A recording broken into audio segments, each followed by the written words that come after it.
ஐயனார் துணை சீரியல்ல பல்லவனோட அம்மா இப்ப வீட்டுக்கு வந்துட்டாங்க இல்லையா? அந்த அம்மா கிட்ட "இவ்ளோ நாள் எங்க இருந்தீங்க? ஏன் என்னைய வந்து பார்க்கவே இல்ல? ஏன் அந்த வீட்ல தனியா தான் இருக்கீங்களா?" அப்படின்னு கேள்வி மேல கேள்வியா கேட்கறாங்க. அந்த அம்மாவும் "நான் தனியா தான்பா இருக்கேன். எனக்கெல்லாம் பிள்ளைங்கலாம் எதுவும் இல்ல. நான் மட்டும் தனியா தான் வாழ்ந்துகிட்டு இருக்கேன்." அப்படின்னு அசராம பொய் சொல்லிக்கிட்டு இருக்கு. இந்த அம்மாவால என்னென்னலாம் பிரச்சனை வரப்போகுது அப்படிங்கிறது தான் தெரியல. அதுக்கப்புறம் நான் தான் வந்துட்டேன்ல, இதுக்கப்புறம் போக மாட்டேன். உங்க எல்லாத்துக்கும் நான் அம்மாவா இருக்கேன். இங்கேயே இருக்கேன். அப்படி இப்படின்லாம் பிட்ட போட்டுக்கிட்டு இருக்கு.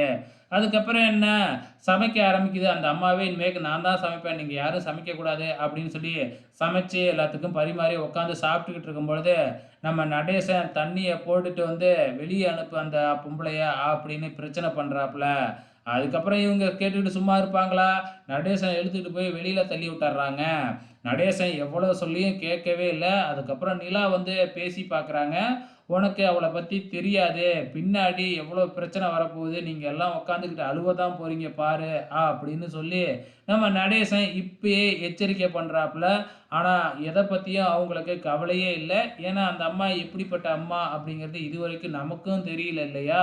ஸோ ஏதோ ஒரு ஃப்ராடுத்தனம் பண்ண போகுது அப்படிங்கிறது மட்டும் நல்லா தெரியுது அப்கமிங்ல.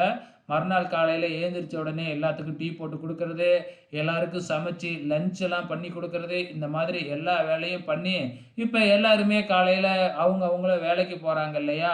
ஸோ கடைசியா அந்த அம்மா மட்டும் தான் இருக்க போகுது. நடேசன் வெளியில உட்காந்துருக்கிறாப்புல. போனதுக்கப்புறம் அந்த அம்மாவ ஏதாச்சும் பண்ணிடுவாரோன்னு பயந்துகிட்டே தான் போறாங்க.